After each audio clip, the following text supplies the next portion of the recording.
अभिनंदन करता हूँ। हमने और आपने देखा है कि हमारी माताएं, हमारी दादी, हमारी नानी कितनी परेशान होती थी कि बच्चे को एक निवाला खिला दें। हमारा पिता, हमारे समाज के पुरुष दिन रात कितनी मेहनत करते हैं कि उनके बच्चों के लिए 2 जून की रोटी मिले। लेकिन इसी देश में एक इतनी संवेदनहीन घटना घटती है, जिसे हम संसदीय भाषा में शायद नहीं कहना चाहिए, लेकिन असंसदीय होगा, लेकिन बेशर्म घटना घटती है कि एक स्कूल में 78 बच्चों को कुत्ता का जूठा खाना खिला दिया जाता है। कितनी दर्दनाक घटना है, कितनी आपराधिक लापरवाही, इसमें संवेदनहीनता तो है ही है, साथ में 78 बच्चों की जिंदगी भी खतरे में है। इस पूरे बातचीत को हम शुरू करते हैं। दानिश जी हमारे साथ हैं, जो छत्तीसगढ़ से साथ हैं और जिन्होंने इस स्टोरी को कवर किया है, इस स्टोरी को समझा है। तो हमारे दर्शकों के लिए सबसे पहले मैं दानिश जी से रिक्वेस्ट करूंगा कि वे हम लोगों को समझाएं कि पूरी घटना क्या हुई। दानिश जी। जी नमस्कार। ये जो घटना है ये छत्तीसगढ़ की राजधानी जो रायपुर है उससे करीब 80 किलोमीटर दूर यहाँ से बलौदाबाजार पड़ता है। वहाँ एक पलारी ब्लॉक है। पलारी ब्लॉक में लक्षणपुर जो गांव है वहाँ एक मिडिल स्कूल है गवर्नमेंट का। वहाँ मध्याह्न भोजन कराया जाता है। तो ये 28 जुलाई की घटना है, जब 28 जुलाई को बच्चों को मध्याह्न भोजन कराया जा रहा था। उससे पहले उस खाने को, जो मध्याह्न भोजन के लिए जो खाना बनाया गया था, उस खाने को कुत्ते ने जूठा कर दिया था। और उसके बाद भी वो खाना जो है स्कूल के बच्चों को, करीब 84 बच्चे थे जिन्हें वो खाना खिलाया गया, 84 बच्चों को खाना खिलाया गया। और उसके बाद फिर जब ये बात बच्चों को पता चली कि उन्होंने जो खाना खाया है वो कुत्ते ने जूठा कर दिया था, जो कि वहां का एक आवारा कुत्ता था जो स्कूल के आसपास भटकता था, उसने जूठा कर दिया था। जिसके बाद उन लोगों ने अपने परिजनों को, अपने पालकों को बताई और वो पालक फिर स्कूल समिति में ये बात रखे कि ऐसा ऐसा हुआ। तो स्कूल समिति ने यह तय किया कि बच्चों को जो है रेबीज, एंटी रेबीज का 2 डोज लगा दिया जाए।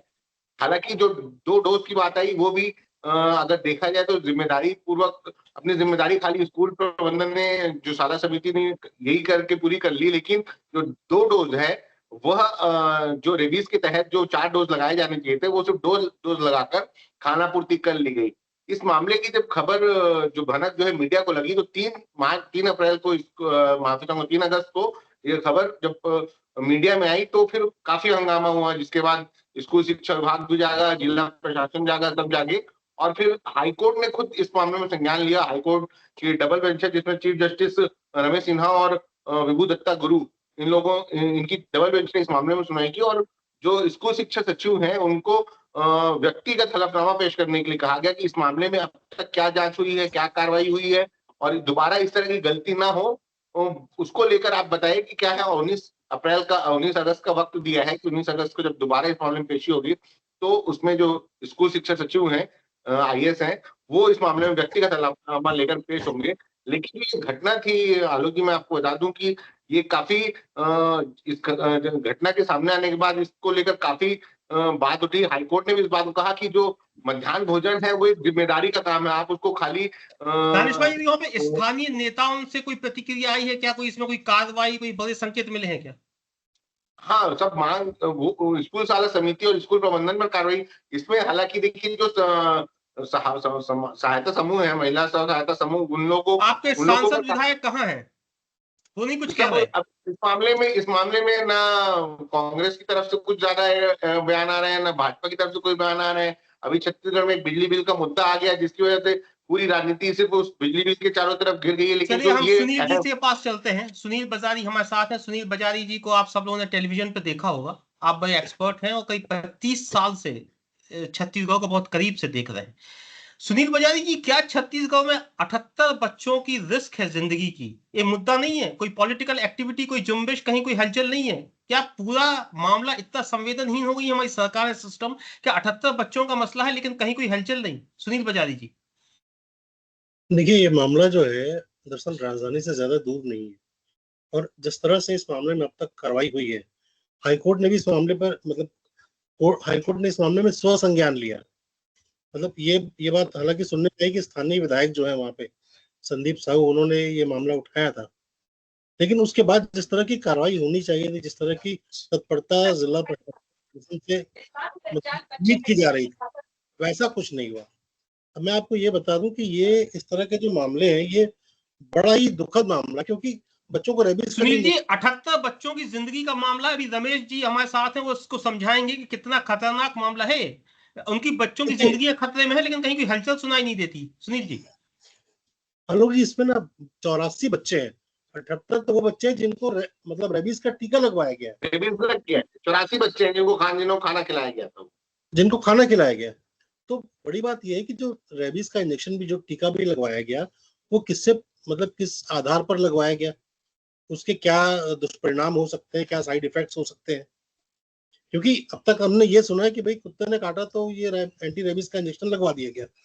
तो ये पूरा जो मामला है, इस मामले में अब फिर तक जो सुनील जी, कुछ हम आपसे जानना चाह रहे हैं कि राजनीतिक रूप से कोई हलचल दिखाई नहीं दे रही, कोई कार्रवाई दिखाई नहीं दे रही, कोई बयान कुछ शिक्षा मंत्री का कहीं कुछ दिखाई नहीं दे रहा? अभी तक ऐसा कुछ नहीं हुआ। अभी तक इस मामले को लेके, चूंकि जो पीड़ित पक्ष जो है, मुझे ऐसा लगता है कि जो पीड़ित पक्ष जो है वो बहुत ही मतलब सरकारी मिडिल स्कूल है, वहाँ स्थानीय ग्रामीणों के बच्चे हैं। तो अब तक किसी ने इस मामले पर अपनी तरफ से कोई तत्परता नहीं दिखाई है, किसी भी राजनीतिक दल की तरफ से कोई अब तक ऐसा कदम नहीं उठाया चलिए गया सुनील जी, हमारे साथ ब्रजेश चौहान जी हैं, जो करीब 6 साल तक पूरे मध्य प्रदेश के अध्यक्ष रहे हैं। ब्रजेश जी, राजस्थान में एक घटना घटती है, बच्चे प्रार्थना कर रहे हैं, स्कूल की छत गिर गई, बच्चों की मौत हो गई।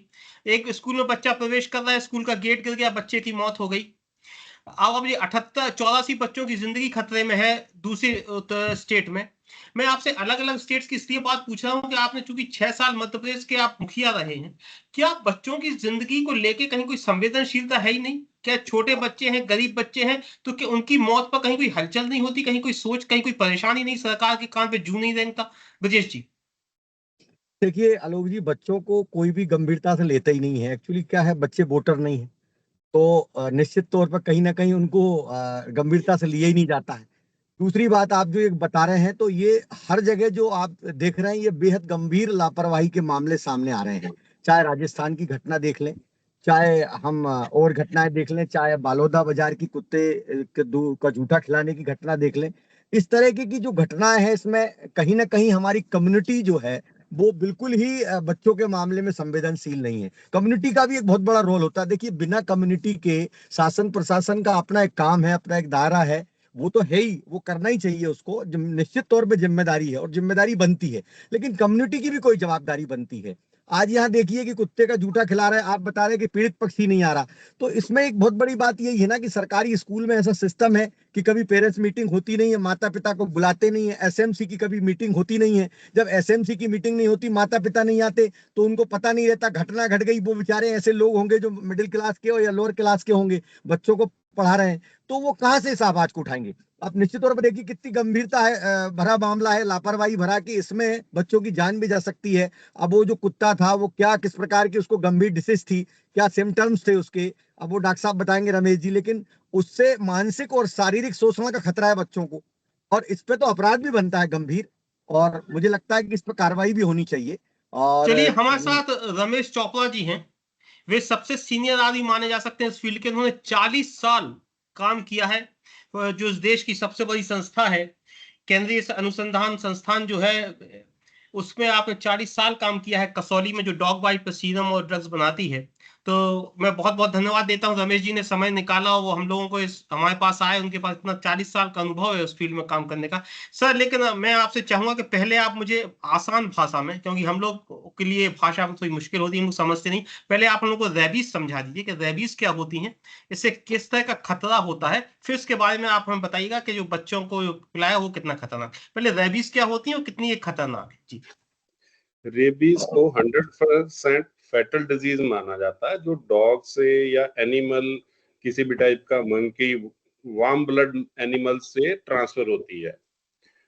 और डॉग में सलाइवा में ये होता है, जैसे डॉग ने वो खाना खाया, जूठा किया, तो वो सलाइवा वहां पे ट्रांसफर होके खाने के साथ किसी भी आदमी के मुंह में जा सकता है, बच्चे के मुंह में जा सकता है। उसके बच्चे के मुंह में अगर मान लीजिए कोई जख्म है, पेट में कोई जख्म है, तो वो इक्विवेलेंट टू बाइट हो जाएगा। तो हर पेशेंट का उसमें रमेश जी, चारों, जख्म माने छाले भी हो सकते हैं क्या? हाँ हाँ, माउथ अल्सर तो अक्सर होते हैं लोगों को, तो वो इक्विवेलेंट टू बाइट ट्रीट किया जाता है। और इसमें पूरा इलाज 4 इंजेक्शन का होना चाहिए था। वो स्टार्ट अब पता नहीं डॉक्टर ने किया, किसने किया, हमें नहीं पता उसके बारे में। और जो ये 2 इंजेक्शन लगा रहे हैं, जब हम रेबीज का ट्रीटमेंट कंप्लीट करके अगर 6 महीने से 1 साल के बीच में किसी को काटता है कुत्ता द्वारा, तो फिर हम ये 2 इंजेक्शन का ट्रीटमेंट देते हैं, लेकिन शुरू में 4 ही इंजेक्शन का ट्रीटमेंट है इसमें। सर हम आपसे एक बात जानना चाहेंगे, क्योंकि हम लोग इस फील्ड में है नहीं, हम लोगों का विषय नहीं है। ये काटना तो हम लोग समझते हैं कि कुत्ता काट ले तो इंजेक्शन लगते हैं, लेकिन अगर कुत्ता का जूठा खाना कोई खा ले तो अभी क्या रेबीज का मामला बनता है क्या? तो सर एक बात बताइए, 0.1% उसमें रेबीज था, और रेबीज एक ऐसी फील्ड है जो डिजीज है जिसमें 100% फैटल डेथ ही होगा, तो उसमें चांस में कोई भी डॉक्टर कोई चांस नहीं लेता है। जहां पे भी उसको 0.1% रेबीज का डाउट लगता है तो ट्रीटमेंट वो 100% देगा उस आदमी को। हम एक सवाल और पूछना चाहते हैं कि अगर बच्चों ने जूठा खाना खाया है किसी आवारा कुत्ते का, तो क्या इन बच्चों को रेबीज होने की संभावना है? हाँ जी बिल्कुल 100%। तो इसमें फौरन तौर पे क्या उपचार किया जाना चाहिए? चारों इंजेक्शन लगना चाहिए शेड्यूल के हिसाब से। चलिए, हमारे साथ निर्मला नायक मैडम है, जो जबलपुर हाई कोर्ट की में बहुत सीनियर एडवोकेट हैं और अलग अलग आयोग में आप सदस्य रही हैं। आप मध्य प्रदेश सरकार और दूसरी सरकार को एडवाइस भी करती हैं अलग अलग इश्यूज पे। मैडम, इस तरह की जो बात आपने दानिश जी की सुनी, जिसने पूरी घटना सुनाई आपको, रमेश जी ने बताया कि अगर रेबीज का खतरा बनता है बच्चों को, तो उन्होंने 2 बातें बताई। रमेश जी ने, आपको 40 साल का अनुभव है उस संस्था में, जो देश की सबसे बड़ी संस्था है, उसमें आप 40 साल से काम कर रहे हैं। वो 2 खतरे बता रहे हैं। पहला कि बच्चों को रेबीज की संभावना हो सकती है, ये डरावना है। दूसरा, उनका कहना है कि जो प्रॉपर ट्रीटमेंट होना चाहिए वो नहीं मिला है। तो ये दोनों चीजें इतनी खतरनाक है, तो आप कानूनन रूप से इसको किस तरह से देखती हैं? इस पे किस तरह की कार्रवाई होनी चाहिए? क्या सिर्फ एक जांच हो, क्या सिर्फ एक सस्पेंशन हो जाए, या कुछ एक कह दिया जाए कि नहीं, इस संस्था का मॉडल कैंसिल करते हैं? क्या ये इतना मामूली मामला है? 78 बच्चों की जिंदगियां खतरे में हैं, और इस पे जिस तरह की सरकार में एक्टिविटीज दिखनी चाहिए, जो दानिश भाई बता रहे हैं, वो हमको दिखती नहीं। आप थोड़ा सा हम लोगों को बताइए इसमें क्या क्या होना चाहिए। जी आलोक जी, यहाँ पे 2 विषय आ रहे हैं। पहला, उन बच्चों का रेस्क्यू करना कि वो सुरक्षित कैसे हो, और दूसरा उस कमेटी की जांच करना जिसके अंतर्गत ये जिस समूह के अंतर्गत ये घटना घटी। अब हमारे यहाँ बुंदेलखंड में कहते हैं आलोक जी कि दूबरे और 2 आषाढ़, चरण गए दूर का हार और उस पर पड़ गया 3 तुषार। यहाँ पे वो स्थिति हो गई कि पहले तो जूठा भोजन करा दिया, उसके बाद आधा कचरा डोज दे दिया। यानी आप एक गलती और एक गलती को छुपाने के लिए दूसरी गलती। तो अभी तो ये भी देखना होगा जांच कमेटी को कि ये जो डोज दिए गए हैं ये प्रॉपर एडवाइस के साथ दिए गए हैं या नहीं दिए गए हैं। इसके अलावा इनकी जो 17 मेंबर की विद्यालय प्रबंध समिति होती है, उन 17 मेंबर की जानकारी में ये प्रस्ताव पारित हुआ है या नहीं हुआ है, ये प्रोसेस भी पूरा किया गया या नहीं किया गया। जैसा कि अभी हमारे रमेश जी ने बताया कि प्रॉपर डोज होना चाहिए, अकॉर्डिंग टू शेड्यूल होना चाहिए। तो पहली गलती तो ये है कि जिस भी स्व सहायता समूह ने इस तरह का भोजन वितरण कराया है, तो स्कूल प्रबंध समिति ने उस पर क्या एक्शन लिया, उसके ऊपर जिला समिति और राज्य समिति ने क्या एक्शन लिया। नियमानुसार ऐसे ही एक्शन होते हैं। 17 लोगों की एक प्रबंध समिति होती है, जिसमें स्कूल के शिक्षक, हेडमास्टर, ग्राम पंचायत के सदस्य, महिला अभिभावक वो सदस्य होते हैं। यहाँ पे वार्ड मेंबर्स भी होते हैं। ये समिति होती है। इस समिति ने क्या किया, इसके बाद जिला समिति ने क्या किया, इसके बाद राज्य की समिति ने क्या किया। एक स्तर पे तो ये जांच हुई। दूसरे स्तर पे ये कि अगर इनको डोज दिए गए हैं तो ये व्यवस्थित तरीके से दिए गए हैं या नहीं दिए गए हैं, इस पर लेकर के क्या प्रस्ताव आया, कलेक्टर का इसमें क्या उन्होंने एडवाइस दी, कलेक्टर की जानकारी में ऐसा हुआ है नहीं, क्योंकि finally collector is the custodian of entire thing. क्योंकि ये जो मध्याह्न भोजन योजना है, अब जो प्रधानमंत्री पोषण योजना कहलाती है, इनिशियली ये मानव संसाधन विकास मंत्रालय की महत्वाकांक्षी योजना रही है, जब स्कूल एजुकेशन डिपार्टमेंट को ट्रांसफर हो गई है। तो अभी ये 2 विषय संज्ञान में लेने लायक हैं। चूंकि उच्च न्यायालय ने इसमें स्वयं संज्ञान ले लिया है, तो जांच तो निश्चित रूप से होगी, विधिवत होगी। परंतु चिंता का विषय ये है कि जब तक ये अभिभावक या पीड़ित पक्ष शिकायत नहीं करेगा, तब तक क्रिमिनल केस रजिस्टर नहीं होगा। तो अभी ये भी देखना आपने जरूरी जो सवाल उठाया, एक मिनट दानिश जी से हम पूछते हैं। दानिश जी, जो निर्मला मैडम सवाल उठा रही हैं, क्या अभी किसी के खिलाफ कोई एफआईआर दर्ज हुई है? क्या कहीं कोई जांच बड़े स्तर पर शुरू हुई है? क्या कोई गिरफ्तारियां हुई हैं? और आपको एक पत्रकार के रूप में क्या लगता है कि सरकार इसको गंभीरता से ले रही है या सिर्फ फॉर्मेलिटी चल रही है? दानिश जी। नहीं, देखिए अब तक की हुई जो कार्रवाई है, अगर हाईकोर्ट के स्वतः संज्ञान को अगर अलग रख दें, तो संदीप साहू जो करडोल के विधायक हैं, जो स्थानीय जो आता है, उन्होंने मुख्यमंत्री को पत्र लिखा था 1 अगस्त को, और उसके बाद अभी तक जो महिला स्व सहायता समूह, उसके ऊपर कोई बड़ी कार्रवाई नहीं हुई है, और स्कूल प्रबंधन पर कोई कार्रवाई नहीं है, क्योंकि ये जो जानकारी आपको मैं और इसमें अपडेट जानकारी बता दूं, जो जानकारी निकल के सामने है कि उन बच्चों ने जब ये खाना परोसने की तैयारी चल रही थी, उससे पहले बच्चों ने देखा था कि सब्जी के खाना रखा हुआ, उसके बाद कुत्ता टहल रहा है और कुत्ते ने सब्जी को जूठा कर दिया था, सब्जी की बात थी। तो उन्होंने स्कूल के टीचर्स को बताया और टीचर्स ने ये वो खाना देने से मना किया था। उसके बावजूद भी जो ग्रुप वहां काम कर रहा है, महिला स्व सहायता ग्रुप, उन्होंने जूठी नहीं की है, कुत्ते ने जूठा नहीं किया है और परोस दिया। लेकिन बाद में जब ये मामला बढ़ा, बच्चों ने पेरेंट्स को बताया, दबाव बढ़ना, तो स्कूल समिति और इन लोगों ने अस्पताल पर दबाव डलवा के 1-1, 2-2 डोज रेबीज की वैक्सीन लगवा दी। लेकिन कार्रवाई की बात की जाए तो कार्रवाई को लेकर अभी तक कोई गंभीरता नहीं है। एसडीएम जाके मौके पे जांच कर रहे हैं, इस मामले में जांच शुरू हुई है, उनका दावा है कि हम जांच कर रहे हैं और सभी जो भी इसके जिम्मेदार पक्षों पर कार्रवाई की जाएगी। लेकिन सिर्फ बातें अभी सिर्फ हवा में है। अब चूंकि कोर्ट ने अगली तारीख 19 अगस्त दी हुई है, तो हो सकता है उससे पहले कोर्ट में जवाब देने से पहले, चूंकि अब स्कूल शिक्षा सचिव को व्यक्तिगत वो डॉक्यूमेंट जमा करना है, तो इसके लिए वो शायद कोई कार्रवाई हो, व्यक्तिगत हलफनामा जमा करने की बात है तो। लेकिन अभी तक जो गंभीरता की बात की सरकार या प्रशासन की तरफ से, कोई भी इस मामले में गंभीर नहीं है, और ना ही जो बड़े छोटे छोटे मुद्दे उठाने वाली पॉलिटिकल पार्टीज हैं, वो इस मामले में, चूंकि स्कूली बच्चों का मामला है, तो वो भी इस मामले दानिश में भाई, कोई अभी ज्यादा तक क्या एक्टिव नजर नहीं आ रही है। दानिश भाई, डीएम, शिक्षा मंत्री, सांसद, ये सारे लोग, उनमें से कोई पहुंचा वहां पे कि नहीं पहुंचा स्कूल देखने?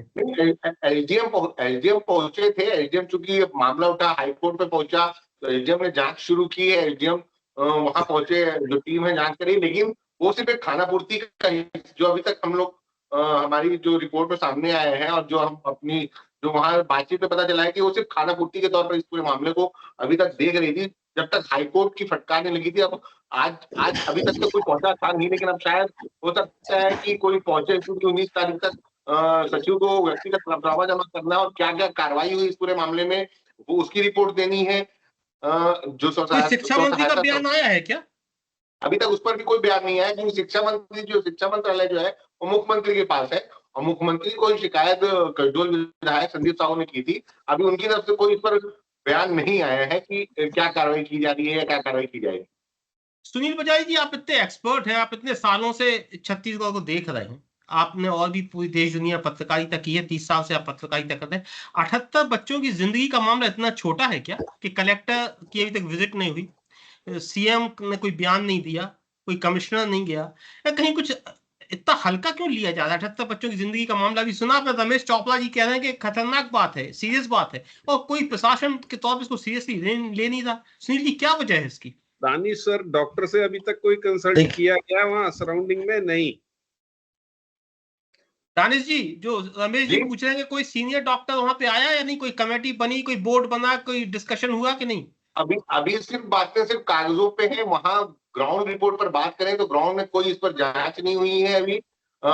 डॉक्टर जो गांव की समिति होती है, जो स्कूल संचालन के लिए जिम्मेदार होती है, वो जिम्मेदार है, वो समिति, उस समिति ने डॉक्टर्स पर दबाव डलवा कर वो 2 डोज वैक्सीन के तो लगवा दिए, लेकिन अभी इस पर लेकर कि वैक्सीन कितने, वो वैक्सीन लगना चाहिए था कि 2 डोज से ही काम चल सकता है कि 4 डोज लगने चाहिए थे, इसको लेकर अभी तक कोई किसी भी डॉक्टर, मैंने आपको बताया कि इस मामले में प्रशासन, चूंकि जिला प्रशासन, जिला सीएमएचओ को भी इस मामले में बोल सकता है, लेकिन अभी तक कोई इस मामले में गंभीरता से कोई एक्शन लेता नजर नहीं आ रहा है। कोई, चाहे वो कोई डॉक्टर्स की कमेटी नहीं बनी है, सिर्फ खानापूर्ति के नाम पर इस मामले में अभी तक जांच चल रही है। रमेश जी के पास, निर्मला जी के पास हम 1 मिनट में आ रहे हैं। सुनील बताइए, इसका एक शेड्यूल है, 0 डे, 3rd डे इंजेक्शन लगेगा, 7th डे लगेगा, 28th डे लगेगा, तो वो शेड्यूल को फॉलो करना पड़ेगा उनको।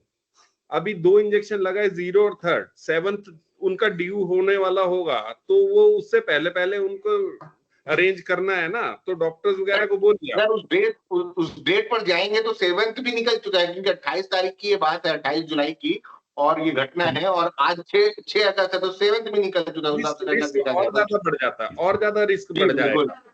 मैं वही बोल रहा हूँ कि इस मामले में जो देखिए, गंभीरता मैं- होनी चाहिए प्रशासन की तरफ से वो जी, गंभीरता सुनील जी। नजर नहीं आ रहा। लोग जी मैं कुछ पूछना चाहता हूँ मैं ये क्योंकि फिर मैं कहना नेटवर्क चाहता से बाहर हो हूँ, जाऊँ। एक छोटा सा मेरा डाउट है इस मामले में कि ये तो 78 बच्चों के साथ किया गया, लेकिन 84 बच्चों ने खाना खाया। तो ये जो जी। बाकी जो बच्चे हैं, ये जो 6 बच्चे हैं, वो इनका तो क्या हो रहा है? और ज्यादा नहीं, वो ये 6 तो बहुत बच्चे ज्यादा खतरनाक वाली स्थिति में है। वो 6 बच्चे हैं जिन्होंने देखा था कि कुत्ते ने जूठा किया और वो खाए नहीं थे, ऐसा दावा जो है वो किया जा रहा है। उन बच्चों से जो वहां जी। के लोकल मीडिया ने जो बात की, वो ये बच्चे, वो जो 6 बच्चे हैं उन्होंने खाना नहीं खाया था, वो ये बात सामने आई है अभी तक, जो वहां नहीं, ब्रजेश लोकल जी, लेवल इसमें पर क्या बात हुई है कार्रवाई लोकल। होनी चाहिए? ब्रजेश जी, क्या सजेस्ट मैं करेंगे वही आप? बताना चाह रहा था कि दानिश जी क्या SCPCR ने इसको संज्ञान नहीं लिया, क्या सोमोटो नहीं लिया SCPCR छत्तीसगढ़ ने इसको? अभी तक तो नहीं लिया। हाँ तो बिल्कुल लेना चाहिए। और इसमें अगर हम देखें तो दो प्रकार की चीजें जो दो अपराध बच्चों के साथ हो रहे हैं, एक तो मानसिक और शारीरिक सुरक्षा के साथ खिलवाड़ हुआ, और दूसरा ये कि अब रेबीज के इंजेक्शन की जानकारी नहीं तो बिना जानकारी के 2 इंजेक्शन लगा दिए गए। तो धारा 75 के तहत ये मामला इनके ऊपर कार्रवाई हो सकती है। और धारा 75 ये कहती है कि जिसके संरक्षण में बच्चा रह रहा है, जिसके संरक्षण में बच्चा वहां पढ़ रहा लिख रहा है, और अगर वो गंभीर लापरवाही करता है या उसके साथ सुरक्षा के, उसकी जान के साथ सुरक्षा खिलवाड़ होता है, तो उस पर धारा 75 के तहत कार्रवाई की जा सकती है। तो ये इसमें SCPCR को प्रोमोटो लेना चाहिए इसमें, और निर्मला धारा मैडम कुछ 75 की कहना ही रिकमेंड थी, फिर करना वो चाहिए। आप कहिए, फिर मैं अपना सवाल पूछता हूँ। निर्मला मैडम जी। मेरा ये कहना है कि आलोक जी, इसमें नियम अनुसार तो तुरंत शासन को SIT बनाना चाहिए और इसमें 2 प्रमुख मुद्दे देना चाहिए। एक, बच्चों की सुरक्षा के लिए क्या मेजर्स लिए हैं, सेफ्टी मेजर्स क्या लिए हैं। दूसरा, उनको ये लेना चाहिए कि इसके लिए कौन लोग जिम्मेदार हैं। खासतौर पर वो शिक्षक शिक्षिकाएं जिनके संज्ञान में ये विषय था कि भोजन जूठा है, उनको किसी तरीके से नहीं छोड़ा जाना चाहिए। यानी SIT बना करके एडवाइजरी भी देना चाहिए कि आपको किन किन बिंदुओं पर जांच करनी चाहिए, तब जाकर के विषय निकल करके आएगा। मैं इसमें एक चीज और ऐड करूंगी। आज की स्थिति में पूरे भारतवर्ष में स्व सहायता समूह के नंबर ऑफ केसेस पेंडिंग है। कोर्ट परेशान है, इस समूह को भोजन वितरण क्यों दे दिया, उसको क्यों दे दिया, उसमें वो कमी थी, मेरे में ये खूबी है। आजकल माननीय न्यायालय 10% दिन भर में वो मामले सुनते हैं, स्व सहायता समूह के आपस के बिगड़े हुए मामले। इनको केवल अपनी रोजी रोटी कमाने के अलावा और कोई मतलब नहीं है। जैसे कि योजना के अंतर्गत 4 उद्देश्य हैं। बच्चा निरंतर स्कूल आए, बच्चे को पोषण आहार मिले, समरसता निर्मित हो और महिलाओं को रोजगार मिले। पूरा कंसंट्रेशन केवल महिलाओं के रोजगार पर है। और मजेदार बात यह है कि महिलाएं केवल सिग्नेचर मास्टर हैं, महिलाओं को कोई लेना देना नहीं है। जैसा विधायक पति होते हैं ना, ऐसे स्व सहायता समूह की महिला पति होते हैं या भाई बंद होते हैं, वही चलाते हैं। तो निर्मला SIT मैडम बनना बहुत जरूरी है। निर्मला मैडम, जैसा कि ब्रजेश जी ने कहा कि बाल आयोग है, हर जिले में बाल संरक्षण समिति है, बाल विकास मंत्री हैं, मुख्यमंत्री हैं, शिक्षा मंत्री हैं, SDM हैं, DM हैं, पुलिस हैं, विधायक हैं, सांसद हैं, हजारों नहीं होंगी तो सैकड़ों स्वयंसेवी संस्थाएं होंगी जो बच्चों के लिए ग्रांट लेती हैं। कहाँ है सब? मुख्यमंत्री के पास ही शिक्षा विभाग है छत्तीसगढ़ में। दानिश इससे जी, ज्यादा सब कहाँ शर्मनाक है? क्या जो हो लिस्ट हमने सकता है? सुनाई, नहीं, दानिश जी, जो इससे ज्यादा लिस्ट सुनाई, सब शर्मनाक लोग क्या हो कहाँ है सकता भाई? है कि उच्च न्यायालय को सुनाई दे रहा है, शिक्षा मंत्री को, मुख्यमंत्री को सुनाई नहीं दे रहा है। इससे ज्यादा शर्मनाक कुछ नहीं हो सकता। दानिश देखिए, भाई, ये सब लोग कहाँ हैं संवेदनहीनता जिनकी का हमने लिस्ट सुनाई आपको? मामला इतना संवेदनहीन दानिश है भाई, आलोक जी। जी, ये सब लोग कहाँ हैं जिनकी हमने आपको लिस्ट सुनाई? मुख्यमंत्री, शिक्षा मंत्री, बाल मैंने विकास बताया मंत्री, बाल आयोग, बाल संरक्षक समिति, DM, ADM, police commissioner, police SP, शिक्षा DO, प्रिंसिपल, कहाँ है सारे सब लोग? देखिए, मैंने आपको बताया ना कि हाँ। जिले के मैं DM ने जब्त अपनी करूंगी, जिम्मेदारी निभाई कि उसने इसमें एसडीएम को भेज दिया। विपक्ष के नेता को भी जिले जोड़िए, के DM विपक्ष की के लोग भी जिम्मेदारी है कि कहाँ है बच्चों को जो आवाज स्कूल नहीं उठा जाके रहे। निरीक्षण करें। मुझे लगता है कि सबसे महत्वपूर्ण बात जो सुनील बजारी कह रहे थे कि बच्चे वोटर नहीं है, सुनील बजारी ने कहा है, ब्रजेश जी चौहान जी ने बिल्कुल। कहा, माफ कीजिएगा, शायद सुनील ब्रजेश चौहान जी ने कहा था कि बच्चे वोटर नहीं है। सुनील बजारी जी, बस समय खत्म हो रहा है तो डिबेट खत्म होने को है। आप इस पूरी घटना को, इस लापरवाही को क्या देखते हैं? जो संवेदनहीनता है, मैं इस पर बार बार बात करने की कोशिश कर रहा हूँ कि इसमें इतनी संवेदनहीनता का मसला, 78 बच्चों की जिंदगी खतरे में है। रमेश जी परेशान होकर बार बार ये बात पूछ रहे हैं, लेकिन सरकार कहाँ है? वो सुन नहीं रही, क्या समझ नहीं रही इस खतरे को? सुनील जी। आलोक जी, मेरा ये कहना है कि ये बलौदा बाजार रायपुर के बहुत करीब है, राजधानी के बहुत करीब है। बिल्कुल अब बिल्कुल। मानिए कि छत्तीसगढ़ बहुत फैला हुआ राज्य है, मतलब सुदूर बस्तर है, इधर मैन पार्ट है, काफी लंबा चौड़ा एरिया है। तो राजधानी के पास ये घटना हो रही है किसी का ध्यान नहीं है, कोई अब तक वहां पहुंचा नहीं, मतलब कोई पक्ष विपक्ष किसी तरह की कोई चर्चा नहीं, कोई सुगबुगाहट नहीं। तो बहुत ज्यादा संवेदनहीन मामला है। और मुझे लगता है कि इस मामले को लेकर के जो है, अब हाईकोर्ट के पास ये मामला है, लेकिन उसके बाद भी प्रशासन की तरफ से, शासन प्रशासन राजनीतिक दल, इनकी जो चुप्पी है इस मामले पर, ये बहुत ही मतलब दुखद है और इन संदेहों को जन्म देती कि भैया हो क्या रहा है। चलिए हम आखिरी सवाल रमेश जी से पूछेंगे। इससे पहले मैं एक मिनट निर्मला मैडम से एक बात और पूछता हूँ, क्या मैडम इस पे गैर इरादतन हत्या जैसे धाराएं भी जोड़नी चाहिए क्या? देखिए अभी तो ऐसी कोई घटना हुई नहीं है, पर अगर ऐसी कुछ, भगवान ना करे ऐसा कुछ घटना हो जाती तो बिल्कुल जुड़ना चाहिए। और मैं एक और आपसे एक प्रश्न के साथ ये विषय छोड़ूंगी कि क्या सारा काम न्यायालय ही करेगा? आज की स्थिति में चाहे राजस्थान की घटना हो या मध्य प्रदेश की हो या यहाँ छत्तीसगढ़ की हो, जब उच्च न्यायालय संज्ञान लेता है तब कुछ कार्रवाई होती, वो भी कुछ होती है। तो क्या सारा काम न्यायालय करेगा? समाज भी मैं आपसे संवेदनहीन हो। जानना चाह रहा था कि बच्चों को अगर उन्होंने जूठा खाना खिलाया है तो ये अटेम्प्ट टू मर्डर का मामला बनता है कि नहीं बनता है? उनको कुछ ना हो सोचता है इसके बाद भी। बनता नहीं, वाइकेरियस लायबिलिटी बनती है। चलिए आखिरी वाइकेरियस सवाल रमेश लायबिलिटी जी से। बनती है। रमेश जी, भगवान को मानते हैं? बिल्कुल तो अब तो हमें लगता है कि सारा मामला भगवान भरोसे ही है, विज्ञान तो नहीं। काम नहीं कर नहीं, रहा है। अभी अभी भी दानिश सर के पास है, चिकित्सा अधिकारी से कांटेक्ट करके उनका वैक्सीनेशन जल्दी से जल्दी कंप्लीट करवाएं। जी बिल्कुल, चलिए, कोशिश करते हैं हम। हाँ, जब उसके लिए शासन लोगों से शासन फेल हो जाता है, प्रशासन राजनीतिक छूटिए, रूप डोनेशन लीजिए। और एक वायल में 4 लोगों को लगता है, एक 84 लोग हैं तो 84 वायल्स लगेगा अगर इंट्राडर्मल लगाएंगे। बहुत बहुत कम क्वांटिटी यूज होता है वैक्सीन का। तो चलिए, जब शासन प्रशासन बेखौफ होके इस तरह से लापरवाही से रहते हैं, लेकिन सरकारें में डॉक्टर कोई एक हलचल सुनाई नहीं देती, विज्ञान जब खत्म हो जाता है तब एक ही रास्ता बचता है हमारे पास, वो है ईश्वर का रास्ता। चलिए, मैं आप सब लोगों के साथ मिलकर, अपने दर्शकों के साथ ईश्वर से प्रार्थना करता हूँ कि वो 78 बच्चे सुरक्षित रहें, क्योंकि उनकी माओं को उनकी जरूरत है, उनके पिताओं को उनकी जरूरत है, इस घर परिवार इस देश को उनकी जरूरत है। हमें जरूरत ऐसे लोगों की नहीं है जो उन बच्चों को झूठा कुत्ते का खाना खिलाते हैं। ईश्वर उनकी रक्षा करे, उन बच्चों की, और वे स्वस्थ हों, ऐसी मेरी कामना है। आप लोगों ने मेरी पूरी बात ध्यान से सुनी। मैं अपने पूरे दर्शकों की तरफ से, अपने सभी एक्सपर्ट्स का बहुत बहुत धन्यवाद करता हूं। आप सब लोगों का आभार, बहुत बहुत धन्यवाद। Thank you.